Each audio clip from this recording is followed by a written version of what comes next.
भगवान श्री कृष्ण ने गीता में कहा है, कर्मण्येवाधिकारस्ते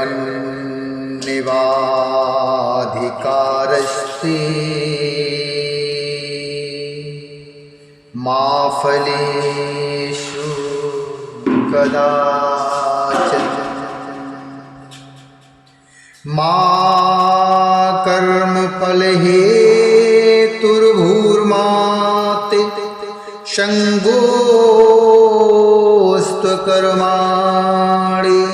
संगोस्त्वकर्माणि।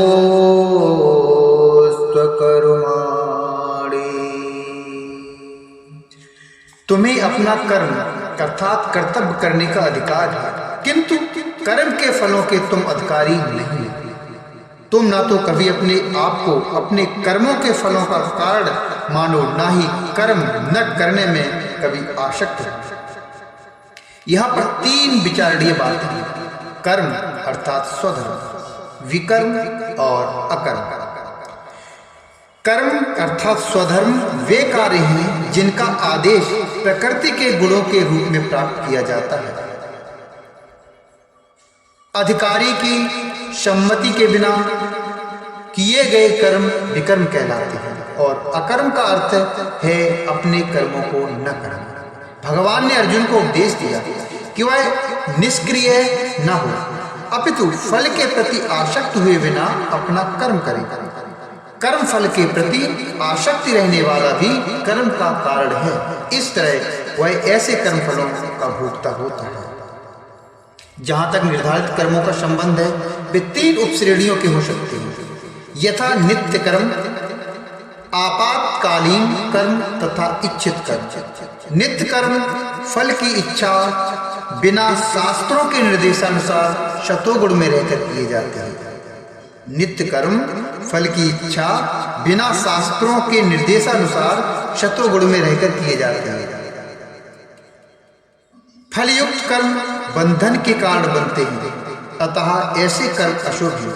हर व्यक्ति को अपने कर्म पर अधिकार है, किंतु उसे फल से अनासक्त होकर कर्म करना चाहिए। ऐसे निष्काम कर्म निस्संदेह मुक्ति पथ की ओर ले जाने वाले हैं। अतएव भगवान ने अर्जुन को फलाशक्ति रहित होकर कर्म अर्थात स्वधर्म के रूप में युद्ध करने की आज्ञा दी। उसको युद्ध से विमुख होना आसक्ति का दूसरा पहलू है। ऐसी आसक्ति से कभी मुक्ति पथ की प्राप्ति नहीं हो पाती। आसक्ति चाहे स्वीकारात्मक हो या निषेधात्मक, वह बंधन का कारण है। अकर्म पापमय है, अतः कर्तव्य के रूप में युद्ध करना ही अर्जुन के लिए मुक्ति का एकमात्र कल्याणकारी मार्ग था। यदा यदा हि धर्मस्य ग्लानिर्भवति भारत अभ्युत्थानं धर्मस्य तदात्मानं सृजामि। यहाँ पर भगवान कृष्ण कहते हैं, हे भरतवंशी, जब भी और जहां भी धर्म का पतन होता है और अधर्म की प्रधानता होने लगती है, तब तब मैं अवतार लेता हूँ। यहाँ पर सृजाम शब्द अति महत्वपूर्ण है।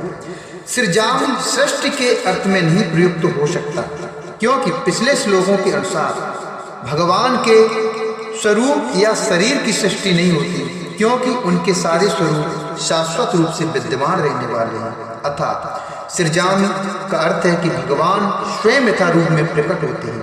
यद्यपि भगवान कार्यक्रमानुसार अर्थात ब्रह्मा के एक दिन में 7वें मनु के 28वें युग में द्वापर के अंत में प्रकट होते हैं, किंतु वे इस नियम का पालन करने के लिए बाध्य नहीं है, क्योंकि वे स्वेच्छा से कर्म करने के लिए स्वतंत्र हैं।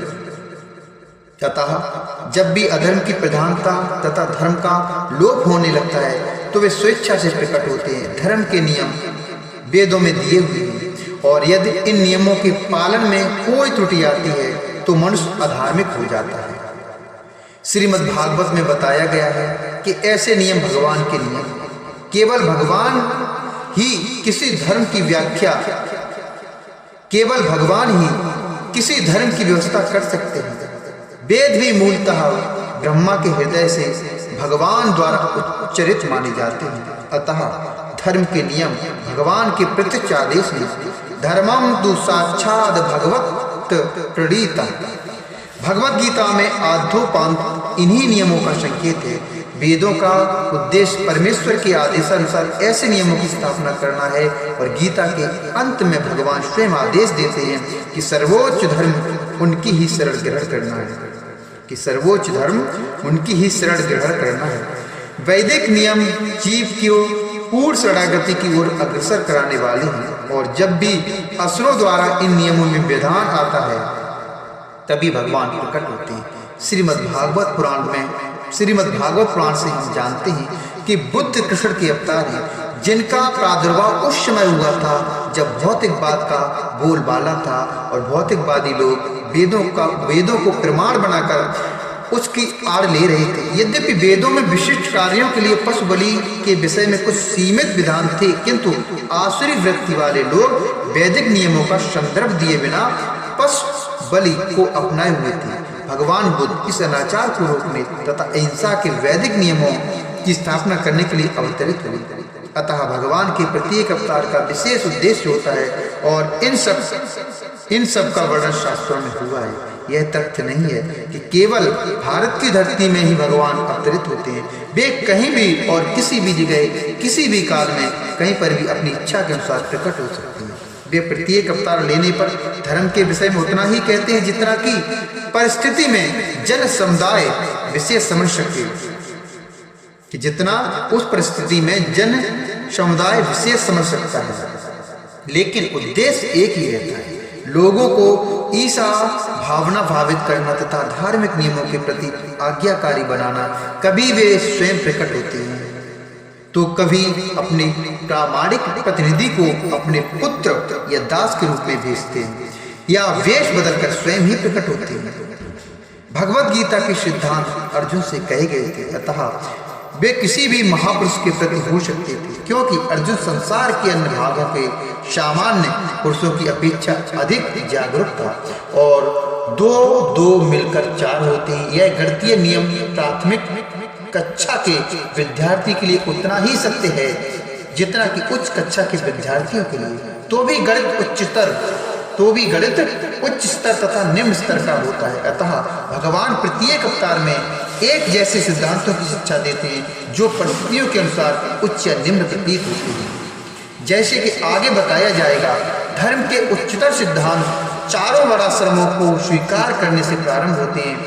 अवतारों का एकमात्र उद्देश्य सर्वत्र कृष्ण भावनामृत को उद्बोधित करना है। परिस्थिति के अनुसार यह भावनामृत प्रकट तथा अप्रकट होती है। परित्राणाय साधूनां विनाशाय च दुष्कृतां धर्म संस्थापनार्थाय संभवामि युगे युगे। भक्तों का उद्धार करने, दुष्टों का विनाश करने तथा धर्म की फिर से स्थापना करने के लिए मैं हर युग में प्रकट होता हूँ। भगवत गीता के अनुसार साधु अर्थात पवित्र पुरुष कृष्ण भावना भावित व्यक्ति है। अधार्मिक लगने वाले व्यक्ति में भी यदि पूर्ण कृष्ण चेतना हो तो उसे साधु समझना चाहिए। दुष्कृताम उन व्यक्तियों के लिए आया है जो कृष्ण भावनामृत की परवाह नहीं करते। ऐसे दुष्कृताम या उपद्रवी मूर्ख तथा अधम व्यक्ति कहलाते हैं, भले ही वे सांसारिक शिक्षा से विभूषित क्यों न हो। इसके विपरीत यदि कोई 100% कृष्ण भावनामृत में लगा रहता है तो विद्वान या सुसंस्कृति न भी हो फिर भी वह साधु माना जाता है। जहाँ तक अनिश्वरवादियों का प्रश्न है, भगवान के लिए आवश्यक नहीं कि वे इनके विनाश के लिए उस रूप में अवतरित हों जिस रूप में वे रावण तथा कंस का वध करने के लिए हुए थे। भगवान के ऐसे अनेक अनुचर हैं जो असुरों का संहार करने में सक्षम है, किंतु भगवान तो अपने उन निष्काम भक्तों को तुष्ट करने के लिए विशेष रूप से अवतार लेते हैं जो असुरों द्वारा निरंतर तंग किए जाते हैं। असुर भक्त को तंग करता है, भले ही वह उसका सगा संबंधी क्यों हो। यद्यपि प्रहलाद महाराज हिरण्यकश्यप के पुत्र थे, किंतु तो भी वे अपने पिता द्वारा उत्पीड़ित थे।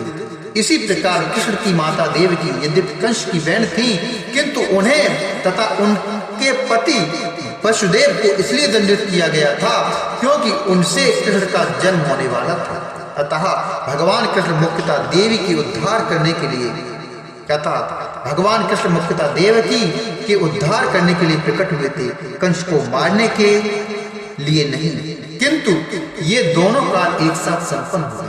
अतः यह कहा जाता है कि भगवान से भक्त का उद्धार करने तथा दुष्ट असुरों का संहार करने के लिए विभिन्न अवतार लेते हैं। कृष्णदास कविराज कृति चैतन्य चरितामृत के निम्नलिखित श्लोकों से अवतार के सिद्धांतों का सारांश प्रकट होता है। सृष्टि हेतुए मूर्ति प्रपंच अवतरे शे ईश्वर मूर्ति अवतार नाम धरे मायातीत पर व्योमे शवारी अवस्थानी विश्व अवतरी धरे अवतार नाम। अवतार तथा ईश्वर का अवतार भगवत धाम से भौतिक प्राकट्य हेतु होता है। ईश्वर का वह विशिष्ट रूप जो इस प्रकार अवतरित होता है अवतार कहलाता है। ऐसे अवतार भगवत धाम में स्थित रहते हैं। जब वे भौतिक सृष्टि में उतरते हैं तो उन्हें अवतार कहा जाता है। अवतार कई तरह के होते हैं, यथा पुरुषावतार, गुणावतार, लीला अवतार, सकत्यवेश अवतार, मनवंतर अवतार तथा युगावतार। इन सब का इस ब्रह्मांड में क्रमानुसार अवतरण होता है, किंतु भगवान कृष्ण आदि भगवान हैं और समस्त अवतारों के उद्गम हैं। भगवान श्री कृष्ण शुद्ध भक्तों की चिंताओं को दूर करने के विशिष्ट प्रयोजन से अवतार लेते हैं, जो उन्हें उनकी मूल वृंदावन लीलाओं के रूप में देखने की उत्सुक रहते हैं। अतः कृष्ण अवतार का मूल उद्देश्य अपने निष्काम भक्तों को प्रसन्न करना है। भगवान का वचन है कि वे प्रत्येक युग में अवतरित होते रहते हैं। इससे सूचित होता है कि वे कलयुग में भी अवतार लेते हैं, जैसा कि श्रीमद् भागवत में कहा गया है कि कलयुग के अवतार भगवान चैतन्य महाप्रभु हैं, जिन्होंने संकीर्तन आंदोलन के द्वारा कृष्ण पूजा का प्रसार किया और पूरे भारत में कृष्ण भावनामृत का विस्तार किया। उन्होंने यह भविष्यवाणी की कि संकीर्तन की संस्कृति सारे विश्व के नगर नगर तथा ग्राम ग्राम में फैलेगी। भगवान चैतन्य को गुप्त रूप में किंतु प्रकट रूप में नहीं, उपनिषदों, महाभारत तथा भागवत जैसे शास्त्रों के गुहे अंशों में वर्णित किया गया है। भगवान कृष्ण के भक्तगण भगवान चैतन्य के संकीर्तन आंदोलन द्वारा अत्यधिक आकर्षित रहते हैं। भगवान का यह अवतार दुष्टों का विनाश नहीं करता, अपितु अपनी अहित की कृपा से उनका उद्धार करता है। बोलिए कृष्ण कन्हैया लाल की जय।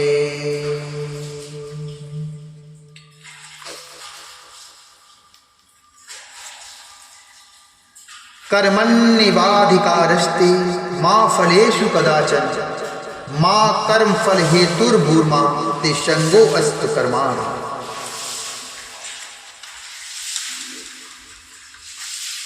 यदा यदा हि धर्मस्य ग्लानिर्भवति भारत अभ्युत्थानं धर्मस्य तदात्मानं सृजामि। परित्राणाय साधूनां विनाशाय च दुष्कृतां धर्म संस्थापनार्थाय संभवामि युगे युगे।